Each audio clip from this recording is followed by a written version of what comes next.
लेकिन कभी कभी मन भटक जाता है, वो ना भटके इसके लिए क्या करना चाहिए? राधे राधे दोस्तों। आज भरे पंडाल में इस लड़की ने बोला महाराज अनिरुद्धाचार्य जी से कि मैं शादी नहीं करना चाहती। जी हाँ दोस्तों, वजह सुनने के बाद में सभी के होश उड़े रह गए और महाराज जी भी यही बोलने लग गए कि बताओ अभी से लड़कियां ये सब करने लग गई। जी हाँ दोस्तों, बताते हैं आपको सब कुछ, लेकिन उससे पहले अगर आप भी महाराज अनिरुद्धाचार्य जी को अपना गुरु मानते हैं तो दोस्तों कमेंट बॉक्स में राधे राधे लिखना ना भूले। गुटी प्रणाम, मैं राजस्थान बीकानेर से। गुरुजी, मेरा ये सवाल है कि मैं घर में पूजा करती हूँ और यहाँ भी आई तो मैं जब भी ठाकुर जी या राधा रानी किसी को भी देखती हूँ तो मेरी आंखें भर आती है। लेकिन मैं भी 3 साल से यहाँ वृंदावन आ रही हूँ और ठाकुर जी के मंदिर बाके बिहारी जी के माइक पास में लो। बाके बिहारी जी के मंदिर में जाती हूँ तो वहाँ मेरे आंखों में आंसू नहीं आते, लेकिन घर पे या यहाँ आने के बाद आते हैं। ऐसा क्यों? कोई बात नहीं, ये वृंदावन पूरा का पूरा बिहारी जी का ही है, भगवान का ही है। तो यहाँ धाम में आपके आंसू आ रहे हैं, घर में आंसू आ रहे हैं, कोई बात नहीं, आ रहे हैं, अच्छी बात है। कई बार होता है भगवान के सामने आंसू नहीं आते, आगे पीछे आते हैं, ठीक है, अच्छा है। भगवान की याद में आंसू आने चाहिए, भगवान का स्मरण होना चाहिए, सो हो रहा है, ये अच्छी है बात। और गुरुजी, जैसे पूजा पाठ तो बहुत करती हूँ लेकिन कभी कभी मन भटक जाता है, वो ना भटके इसके लिए क्या करना चाहिए?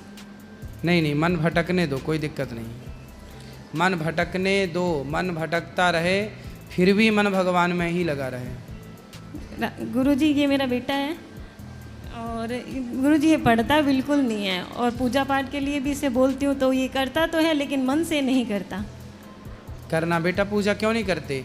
पढ़ाई भी करना है, पहले पढ़ाई है आपकी, फिर पूजा पाठ है। पढ़ाई में तो इसका बिल्कुल भी मन नहीं लगता। थोड़ा सा पढ़ाई करना है, सवेरे जल ही चढ़ा लिया करो सूर्य भगवान को। ठीक है। और ये मेरे पति देव हैं तो इनको भी अपना थोड़ा आशीर्वाद प्रदान करें। खुश रहिए। राधे राधे। महाराज जी, मैं चित्रकूट से आया हूँ और यूनिवर्सिटी में प्रोफेसर था, अभी अप्रैल में रिटायर्ड हो चुका। तो आध्यात्मिक लगाव है, ब्राह्मण कुल में जन्म लिया, पूजा पाठ सुबह शाम करते हैं। और यहाँ आपका जब से संपर्क हुआ तो आपका यूट्यूब वगैरह देखते हैं, वाइफ भी देख रही हैं।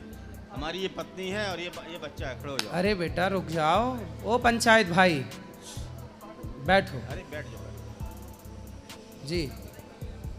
तो एक तो प्रश्न ये है महाराज जी कि वहाँ पर तो हम ज़्यादातर परिक्रमा करते हैं, सीताराम का जाप करते हैं, और जब से आपका देखा है तो वो राधे वाला इधर मन अब बहुत ज़्यादा झुकाव हो गया है, तो इसको कैसे मैनेज करें? है सीताराम और राधे श्याम, ये दो नहीं है। चाहे सीताराम कहो राधे श्याम कहो, दोनों का मतलब एक ही है। मतलब इधर कन्वर्ट कर सकते हैं, नाम इधर कर सकते हैं तो अपना इधर से जाप चलने लगे तो जाप जो मंत्र लिया है गुरुजी ने, जो मंत्र दिया है वो जाप करो। अच्छा। तो गुरुजी तो बहुत पहले, मैंने 40 साल पहले लिया था, एक मंत्र दिया था। तो मंत्र याद है? हाँ, मंत्र याद है। मंत्र का जाप करो और श्रीमन नारायण कहो या श्री राधा कहो। हमारे मन में ये है कि चूंकि अब उनसे संपर्क भी नहीं, कहीं भी आना जाना आश्रम में भी, कि हम मतलब कोई नए गुरुजी या कोई मंत्र लें तो हमें उनका वो तरह से मार्गदर्शन मिलता रहे, तो ऐसा कर सकते हैं। मंत्र तो ले रखा है आपने। हाँ जी। तो मंत्र का जाप करते रहिए, पर जहाँ आपको ज्ञान मिल रहा है वहाँ शिक्षा गुरु मान सकते हैं। अच्छा। दीक्षा गुरु तो है ही, हाँ, शिक्षा गुरु मानते रहो। अच्छा, कर सकते हैं। और ये पत्नी है, इनकी तबीयत काफ़ी ख़राब रहती है, ये भी काफ़ी आध्यात्मिक शक्ति हैं, लेकिन ये बहुत पवित्रता और साफ़ सफाई बहुत करती है। जब तक रहेंगी जो टॉयलेट में इनको IBS की केस से ज़्यादा रहना पड़ता, तो उस समय तक इनकी पूजा नहीं होती, बहुत दुखी रहती हैं। तो इसके लिए पूजा कोई बात नहीं, कहीं भी रहो शरीर से मन भगवान से जुड़ा रहे, यही पूजा है। पूजा मतलब आरती उतारना, माला जपना ही नहीं है। कोई पूजा नहीं कर पाती महाराज जी, शारीरिक नहीं कर पाती, वैसे आपका नाम जब तो पूरा मानसिक करते रहिए, मानसिक पूजा ही ठीक है जी। ये भी पूजा पाठ करते, लेकिन मोबाइल में बहुत ज़्यादा आप समझे। अब आप जो महाराज जी राधे राधे। महाराज जी एक प्रश्न है और वो इसलिए है कि मैं बचपन से बहुत पूजा पाठ, चूँकि माता जी पिताजी हमेशा रहे पूजा पाठ में, तो बड़ा मेरा सौभाग्य है कि मुझे इतना पूजा पाठ करने का अवसर मिला। मैं हमेशा से भगवान से जुड़ा, मेरा रुझान बचपन से महादेव महाराज की तरफ रहा है, और अब आपके आशीर्वाद से, राधा रानी की कृपा से, अब मैं राधा नाम का आश्रय ले रखा हूँ और मैं उसका जाप करता हूँ। अभी तक मैंने गुरु दीक्षा नहीं ली है, तो महाराज जी मेरा एक प्रश्न है कि जैसे मैं माला धारण करता हूँ तो अभी तक रुद्राक्षी करे था, तो आप जैसे कहते हैं कि तुलसी की माला धारण करनी चाहिए, और जाप में जैसे आपने बताया था कि आपका मैंने सुना था कि जो शंकर जी के जितने भी मंत्र हैं वो रुद्राक्षी माला से जाप करने चाहिए, और अगर विष्णु जी का है तो वो तुलसी या कंठी की माला से करने चाहिए। तो इस बारे में थोड़ा मार्गदर्शन करिए महाराज। भगवान शिव से जुड़ा हुआ रुद्राक्ष से, भगवान नारायण राम कृष्ण से जुड़ा हुआ तुलसी की माला से ही जाप होता है। तो महाराज जी गले में कौन सी धारण करें? गले में माला आप तुलसी भी धारण कर सकते हैं, रुद्राक्ष भी धारण कर सकते हैं, दोनों महाराज जी धारण कर सकते हैं? दोनों भी कर सकते हैं। धन्यवाद। पढ़ाई लिखाई पूरी हो गई? नहीं महाराज जी, अभी तैयारी चल रही है, बीटेक कर रहा हूँ अभी। पढ़ाई करिए, खूब सारा काम कीजिए, पैसा कमाइए और समाज की सेवा कीजिए। चलिए दोस्तों वीडियो को स्टार्ट करते हैं।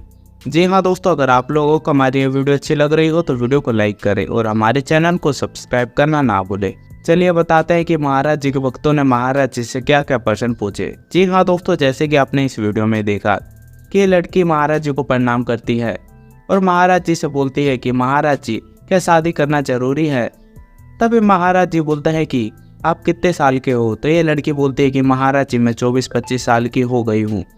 तभी महाराज जी बोलते हैं कि आपका शादी करने का मन नहीं है क्या। तभी ये लड़की बोलती है कि महाराज जी मैंने अपने घर में भी देखा है और अगल बगल में भी देखा है कि शादी करने के बाद में कोई भी इंसान, कोई भी व्यक्ति खुश नहीं रहता। तभी महाराज जी बोलते हैं कि देखिए बेटा, देखने और करने में काफ़ी अंतर होता है। देखने के लिए तो दुनिया में बहुत कुछ देखा जाता है, लेकिन इसका मतलब यह नहीं कि उस चीज़ को करा ना जाए। तभी ये लड़की बोलती है कि महाराज जी मैंने अपने घर में भी देखा है कि शादी के बाद में मेरे भैया, मेरे मम्मी पापा आपस में लड़ते रहते हैं और बोलते हैं कि तुझसे शादी करके मैं फंस गया, ऐसे परेशान रह रहा हूँ। फिर महाराज जी बोलते हैं कि आपकी इतनी उम्र होने के बाद में भी आप इतनी सी पतली सी हो, आपका शरीर खुल नहीं रहा। तभी ये लड़की बोलती है कि महाराज जी मैंने खान पीन पे ध्यान देती हूँ लेकिन मेरा शरीर खुल नहीं रहा है। अरे महाराज जी बोलते हैं कि आप अपनी शादी कर लीजिए, उसके बाद में देखिए आपका शरीर कैसे खुल जाता है। तभी यह लड़की बोलती है कि महाराज जी लेकिन मैं शादी तो नहीं करना चाहती। तभी महाराज जी बोलते हैं कि क्यों शादी नहीं करना चाहती। आप अगल बगल को लोगों को देखकर उनसे जज कर रहे हो कि शादी करने में गलत होता है।